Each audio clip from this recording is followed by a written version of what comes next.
That's all it is. It's Tiffy time. And that is all it's gonna be. Toodles! What is going on, everybody? Welcome to another brand new installment of For the Love of Wrestling. I, of course, am your host, the Renegade of Wrestling, JJ Williams. Happy Wednesday. Hope y'all are having a good morning, good afternoon to my East Coasters. Hopefully y'all are tuning in and joining me on your lunchtime here. Got a lot of wrestling talk to get into today. We're going to be covering TNA Xplosion, NWA Powerrr, and WWE NXT. Let's go ahead and get Xplosion out of the way. And I don't mean that in a negative way, but there's the least content to cover on Xplosion. 2 matches in a segment. Kick off with Trent Seven versus Shera.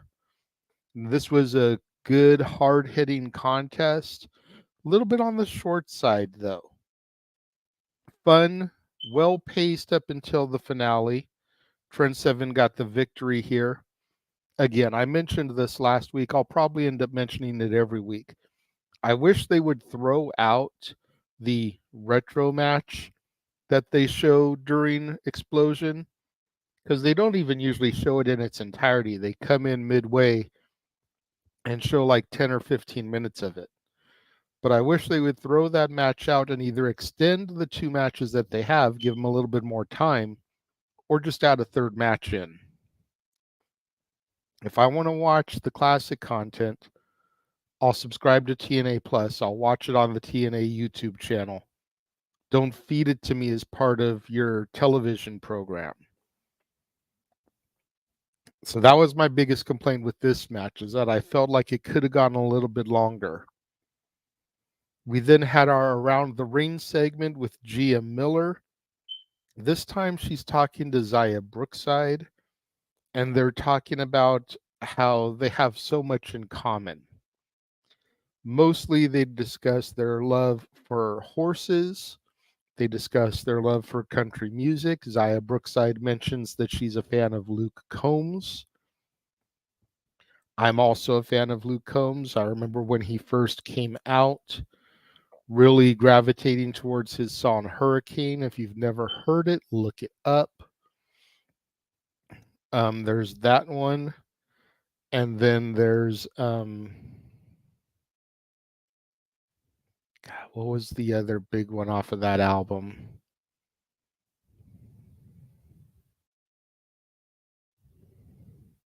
It'll come to me. It'll come to me. If nothing else, I'll look it up during the intermission here in between segments. But he had a couple of really big songs maintained, but there are a few songs right off that first album that really got me hooked. But they discuss all of that. Then the main event for the show was Rich Swann versus John Skyler. AJ Francis came out to do commentary as he's been trying to get Rich Swann to join him. Solid main event here. Nothing to write home about, unfortunately. Francis hindered Jason Hotch, John Skyler's tag team partner in the Good Hands, from interfering, but Skyler still got the victory. Swann ate defeat here. Not really sure where the story is going. All in all, I felt like Xplosion this week was really kind of lackluster. The match they gave the time to was the worst match of the 2. And then the match that started the show didn't get enough time to it. Yeah, getting choked. Skyler didn't help him. Skyler was busy in the match. But all in all, I think I'd give Xplosion this week maybe a 6 out of 10. What did you guys think? Let me know in the comments.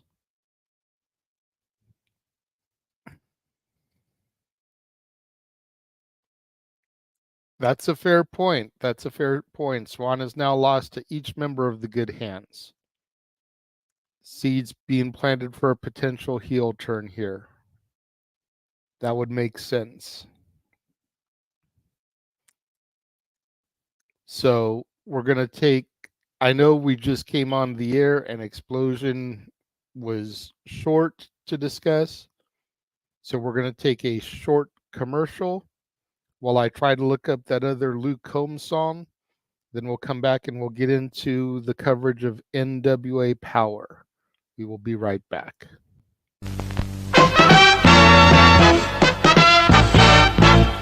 And now, preview time. So let's take a look at what's coming your way.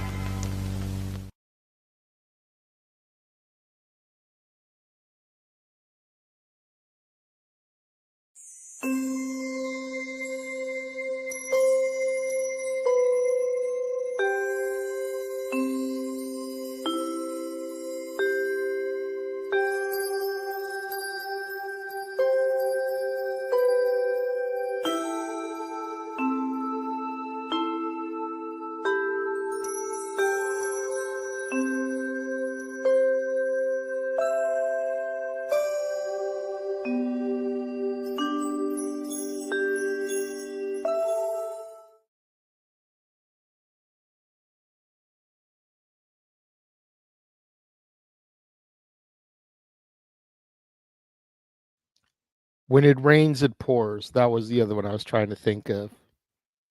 What's up, Walter? Good to see you.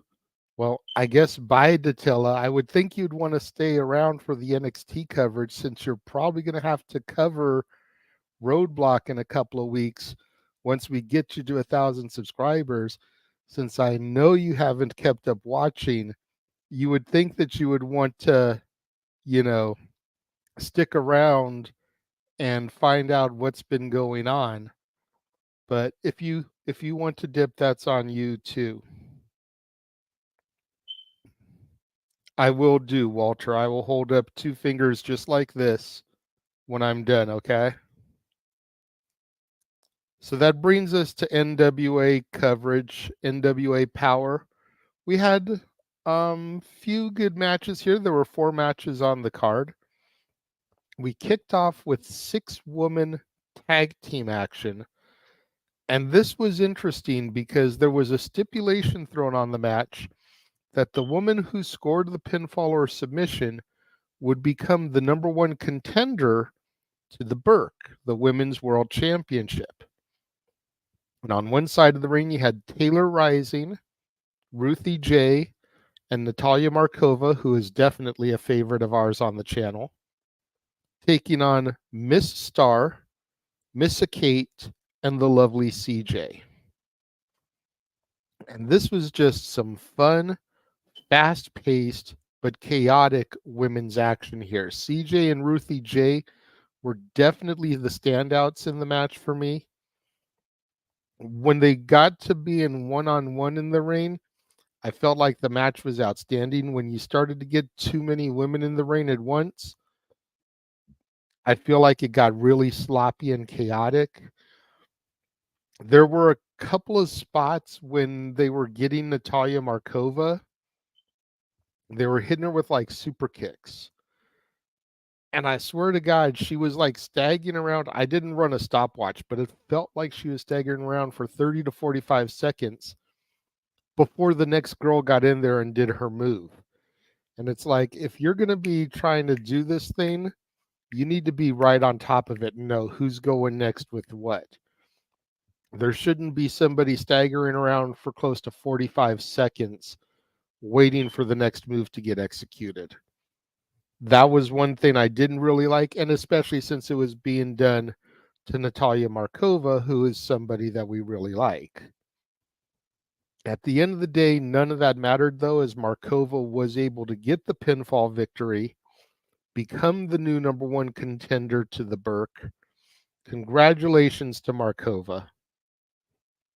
Our next match was Mecha Wolf versus Colby Carino. Colby Carino, of course, the son of Steve Carino, ECW original, former NWA champion.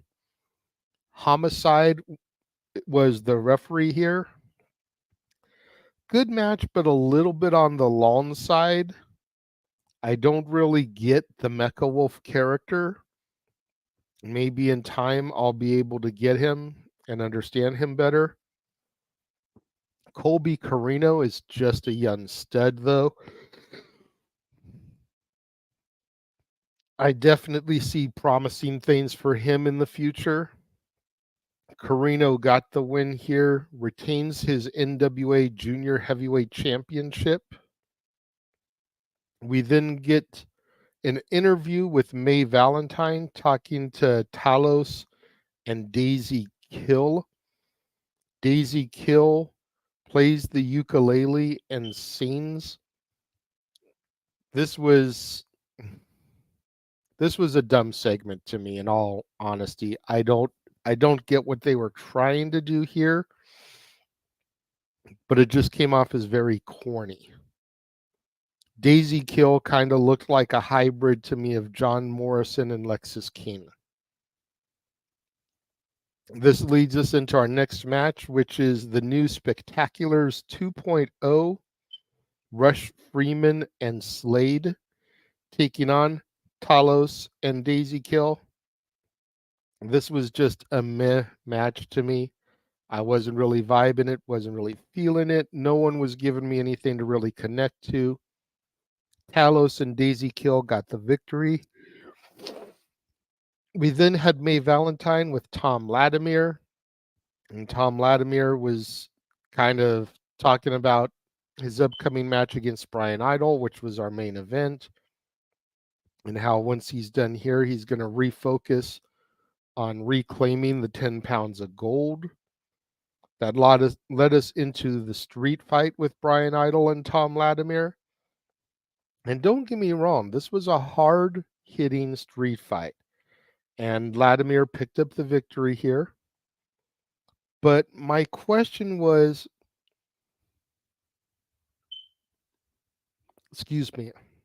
I wasn't really sure why this match was happening.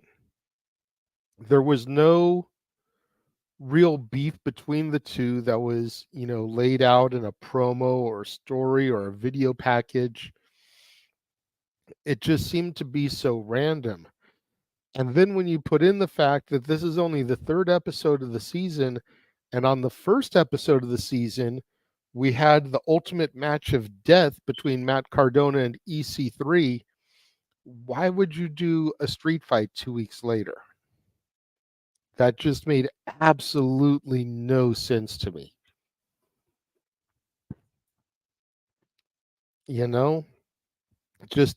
I didn't get it. You just had a death match 2 weeks ago, and then 2 weeks later you're doing a street fight, which is less than a death match.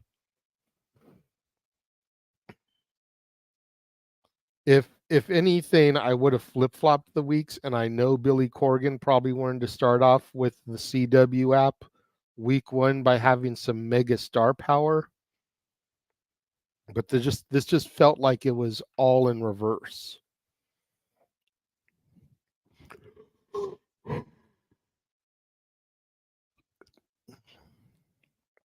That's going to just about wrap up my NWA Powerrr discussion for today. All in all, I would give NWA Powerrr a 7 out of 10. So a little bit better score than I gave to Xplosion. We're going to take a brief commercial again. And then as soon as we come back from this, we will get into the main event of today's show and discuss My NXT. This is all the upcoming watch-alongs that you'll be able to find across the Jeff Meacham Network multiverse of media.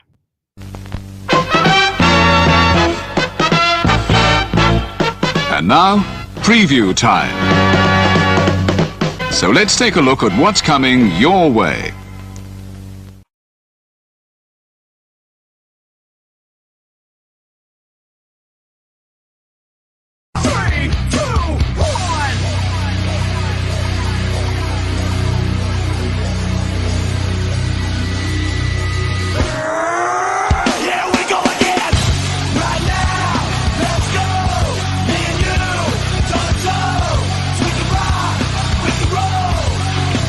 Here we go again!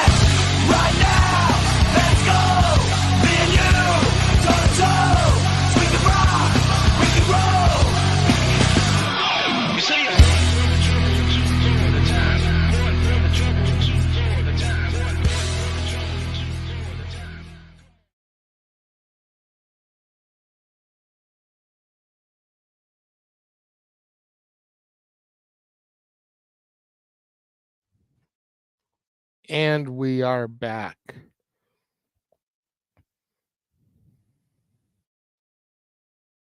Walter, check your private messages. I just sent you a message, brother.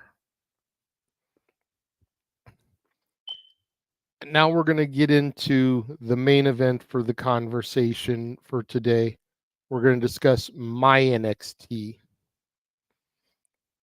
NXT opens up and we see Shotzi and Lyra Valkyria arriving at the arena. We then go inside to the arena and we get straight to action to kick things off. It's the North American title on the line. Lexis Keane versus Oba Femi. Good match, but a little bit quicker than I had hoped. Oba Femi seemed to just dominate Lexis Keane. Put him away, retain the title. I was a little bit mad that it felt like Lexis Keane got squashed here. I know Oba Femi is trying to be built as this dominant force, but you also don't want to squash and just job Lexis Keane out either. I felt like we needed to find a little bit of a better balance. Maybe if the match had gone longer, it wouldn't have felt as much of a squash match to me. Just my 2 cents. We then go backstage and we see the ladies of Chase U kind of discussing Thea Hale's Valentine's date with Riley Osborne. And it seems like things didn't go too well.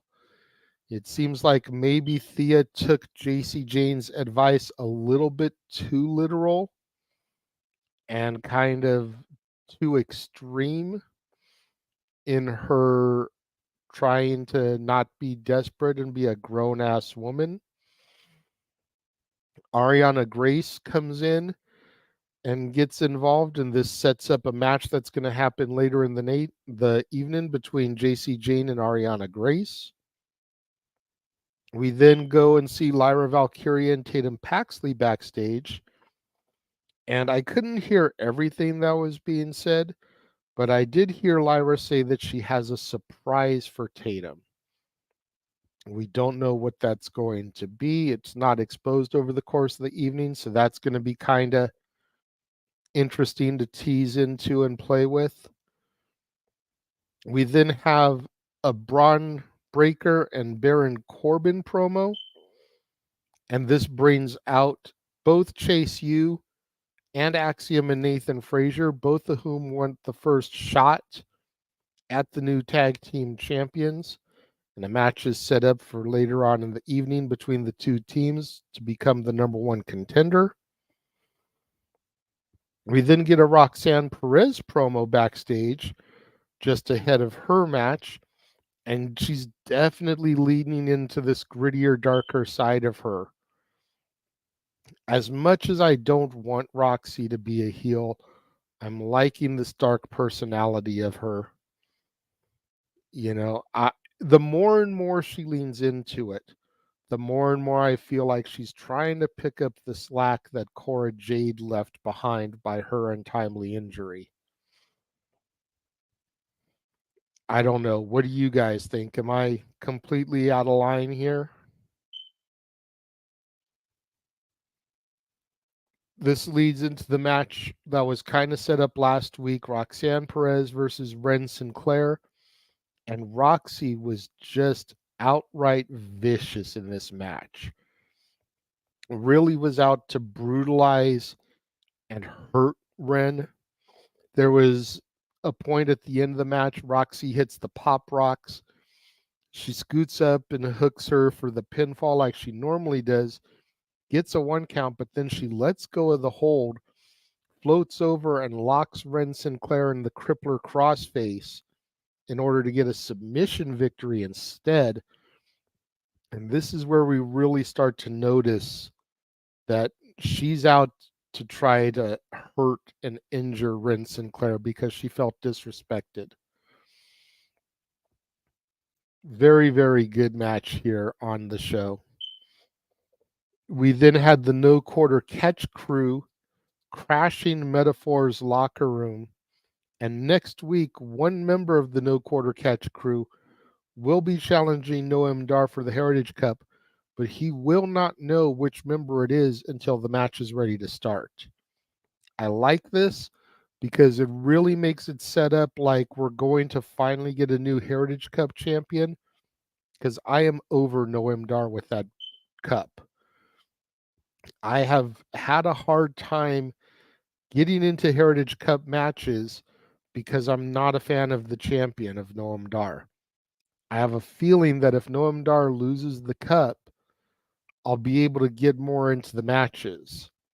And then if for whatever reason the cup ends up back to him after a lengthy time away from him, maybe I'll be okay with his matches some. But it's hard to get into a unique stipulation match when the person that's holding the prize for said stipulation is someone you can't get into.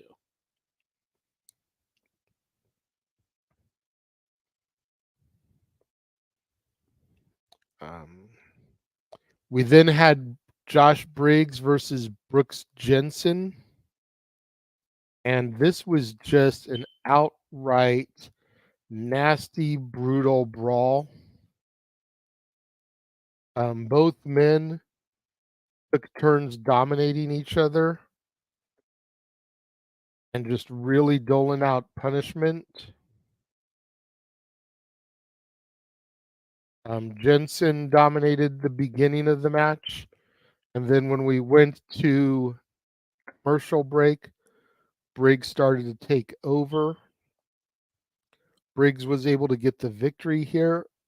And then after the match, you don't audibly hear him, but you can see his mouth. He tells Jensen, "I love you," and gives him a hug before pushing him back down on the mat. I have a feeling that this was part shoot, part work. I feel like the telling him I love you and the hug, that was, like brotherly love, like, hey man, thank you for helping to get me over. And then the pushing him back down was trying to get back into character because you didn't want to show weakness on screen. But it was a solid match between these two friends, and it set up a bit of a funny segment a little bit later on. We then had JC Jane versus Ariana Grace, and this was just some fun women's action here.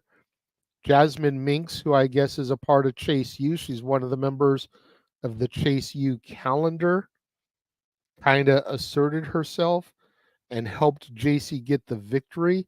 But Thea seems a little bit unhappy about it.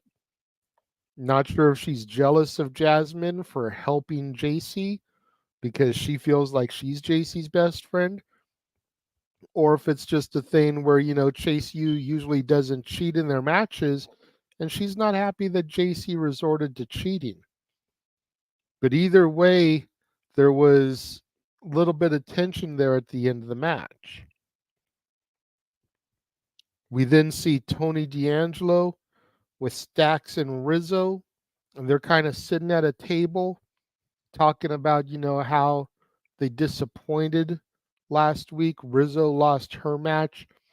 The family lost the tag titles. Stax is like, yeah, we're going to get those belts back. And D'Angelo's like, not right now. We need to worry about other stuff. We need to remind people why I am the Don of NXT. So it sounds like we're going to get a little bit of a momentum shift going here for the D'Angelo family. Not necessarily a heel turn, but maybe a little bit more of an edge where they try to remind people why they are the family to begin with and why they're not to be messed with. We then have a Ridge Holland interview. And again, I kind of missed what was going on here. Basically, just kind of the same stuff that Ridge has been saying. If anybody wants to fill me in the chat here, feel free. We see Shotzi kind of loosening, warming up backstage. It takes us to Axiom and Nathan Frazier versus Chase U, Duke Hudson and Andre Chase. This was a banger match here. Chase U was able to pick up the victory. After the match is over, though, the Good Brothers, Carl Anderson and Luke Gallows, hit the ring out of nowhere and destroy everyone. It looks like they are back in NXT, at least for the time being. And I'm perfectly fine with that because they ain't been doing shit on SmackDown anyways. And it's sad. Yeah, that calendar is still sold out, y'all. So all y'all out there that want to hate on NXT and hate on Chase U, that calendar is still sold out. We got an Ilyana Dragunov promo where he responds to a challenge that was made by Carmelo Hayes, and he accepts the match for Roadblock. And next week we're going to have a face-to-face in the middle of the ring between Melo and Ilya. I forgot where the segment fell because I didn't make note of it, but Carmelo Hayes went back to the barber shop. If y'all remember when Melo was heel as North American champion, and we'd occasionally see segments of him and Trick in the barber shop, he went back to the barber shop and, cut a promo in there addressing Ilya. Nobody else was around them. There was no Trick. There were no barbers. There was nobody in the shop, just Melo. And that's where he introduced and issued the challenge to Ilya Dragunov. We then see Fallon Henley and Thea Hale in the locker room. And this is the segment that I alluded to earlier. Fallon is just kind of distraught because Briggs and Jensen just had a bloodbath feud battle. And Thea's like, is everything good? And Fallon kind of breaks it all down for her. And Thea's like, yeah, I kind of get that. And, Fallon's like, you too? And then Thea starts unloading about her date a little bit to Fallon and how things didn't go the way she wanted it to. And both girls end up walking off together. Now, personally, I like this because I like Fallon Henley. I like Thea Hale. Don't get me wrong, I love me some JC Jane, but I've always thought that JC was bad for Thea. I feel like Thea going off with Fallon could bring Thea back to the Thea Hale that I loved. The girl that I really enjoyed. And I feel like this could be a good storyline between the two. We'll have to see what happens in the long run, but I like what I saw last night with these two. We then had Lash Legend versus Kehlani Jordan. And again, this was another fantastic women's match. There was some great women's representation on this show. You figure Roxanne and Ren, JC and Ariana, Lash and Kehlani, Shotzi and Lyra for the main event, which we'll get to in a moment.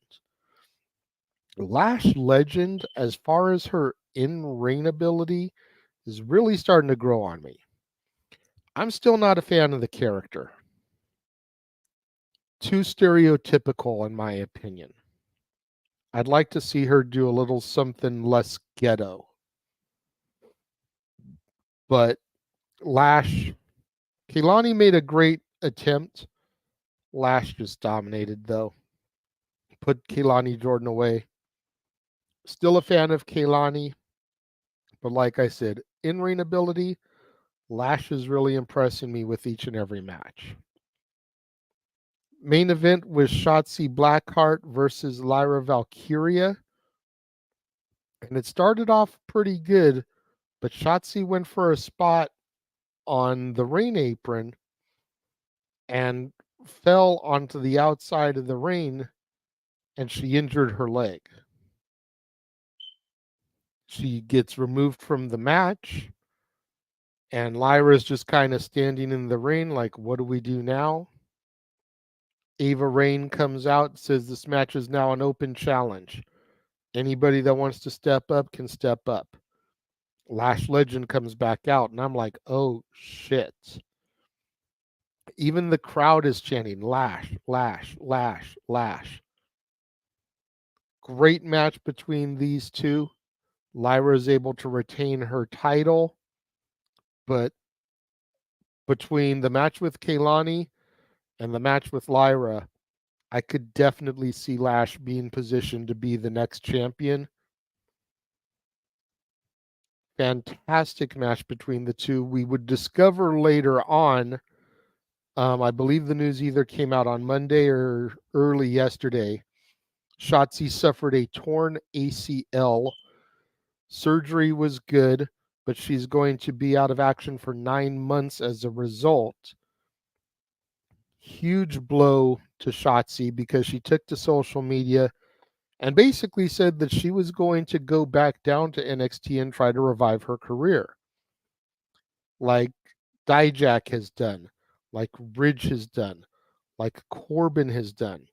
She was going to be that for the women's division, and she was going to be, according to the tweet that I saw, if I'm perceiving everything correctly, she was going to be a permanent fixture on NXT. Not be on the main roster anymore, but be a permanent fixture on NXT for a while and like really try to reinvigorate her career, because if we're being honest, Shotzi's been flat on the main roster. And I don't think that's any fault of her own, nor do I really think it's any fault of creative. I just think it's a factor of the fact that, there's way too many women on the main roster vying for real estate. And Shotzi going back down to NXT, she could be that veteran figure helping to get the next generation of women ready for the main roster. So for this injury to strike right when she was about to start doing that, I feel was like horrible timing. All in all, NXT was a fantastic show. We do know what the main event of Roadblock is going to be, pending the face-to-face next week, and that's going to be Ilya Dragunov defending the title against Melo. As far as other matches for Roadblock, I'm sure those will be announced next week. Roadblock will be in 2 weeks for the next NXT Watch-Along event. Of course, myself and the Simple Man Noah Foster will be on the call for that, bringing you all the play-by-play action. And yeah, that's going to just about wrap things up for today. We'll go straight into the shills here.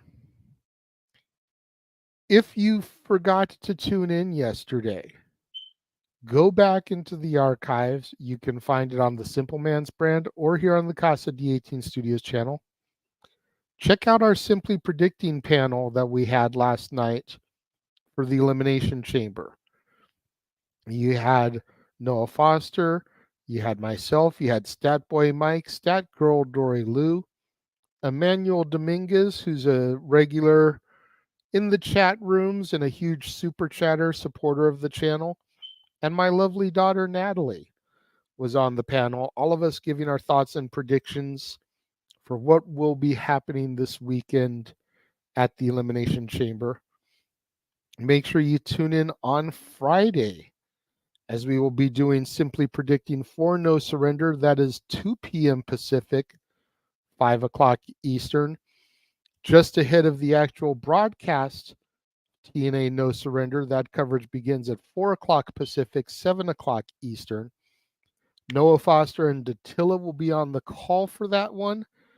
Datilla doesn't usually get home till about 5:30, so I will be on the call for the first hour and a half until she gets home and ready.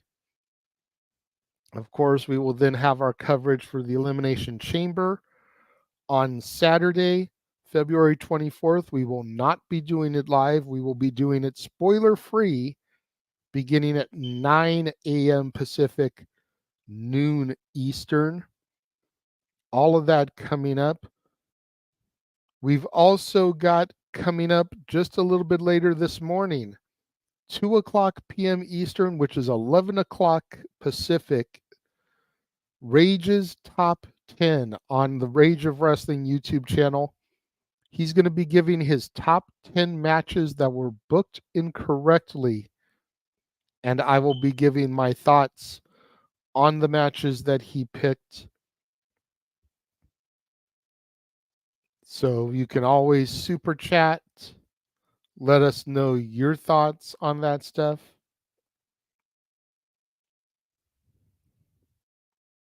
That is a valid point, Emmanuel. If we're being honest, I think so many injuries are occurring because people are trying to compete with the style that's being presented in AEW. AEW is a faster paced, more high risk style, and WWE is trying to keep up with that. And as a result, people are getting injured more. That's my thought on the process. We discussed TNA No Surrender, but we're also on a mission to get the Renegade to TNA Rebellion. The tickets have been procured. All we need is to raise the money for airfare and hotel accommodations. $500 is the goal. You can send donation right there. PayPal.me/RenegadeJJ Any amount is welcome. We do not expect one person to kick down the entire amount of money. That would be ridiculous. Nobody has that to throw away, especially with WrestleMania season approaching. But if we can get donations raised to help get me there, help get me put up while I'm there, then hopefully we will be able to turn that into more content, interviews, promos, something where we can get some of the talent for just a few moments to answer a couple of questions. You know, even if we can't get someone to sit down with us for 30 minutes or an hour, like you see on some of the other channels, like a Chris Van Vliet, for example, you know, we're not going to get someone to sit down and join us for 3 hours like Gino Rivera did. But if we can get somebody to answer a few questions for 5 or 10 minutes, you know, the only way we can make that happen is by getting there. So definitely something we want to try to do, help expand the channel. It's all good, Emmanuel. I've realized that my shows are viewed more on demand as opposed to live, with the exceptions being predictions, watch longs, and open mic night. I'm just too early in the morning, too early in the day for most people. So it's not a huge deal, man. But just remember, you can always super thanks, super chat. You can super sticker. Even when it's on demand, you can give a little bit of love. You can always send a donation to the PayPal to help get me to Vegas. We appreciate everything you guys do, and we appreciated you on the panel last night, bro. So that's going to just about do it for today. Again, 11 a.m. Pacific, 2 p.m. Eastern. Tune in to Rage of Wrestling. Tune in here to the Casa channel. Walter's going to be doing his top 10 matches that were booked incorrectly, and I will be giving my thoughts on his list. You don't want to miss out on that. Go show him some support. Subscribe to his channel. Go subscribe to Datilla's channel, Rangers of Wrestling. She currently has 983 subscribers, and she is on the road to 1,000. If she hits 1,000, she will cover Roadblock and every single NXT television special on PLE. But she has to get to 1,000. You've got just a few days, of roughly 2 weeks, to get her there. Let's get her to 1,000 subscribers so that she has to cover Roadblock.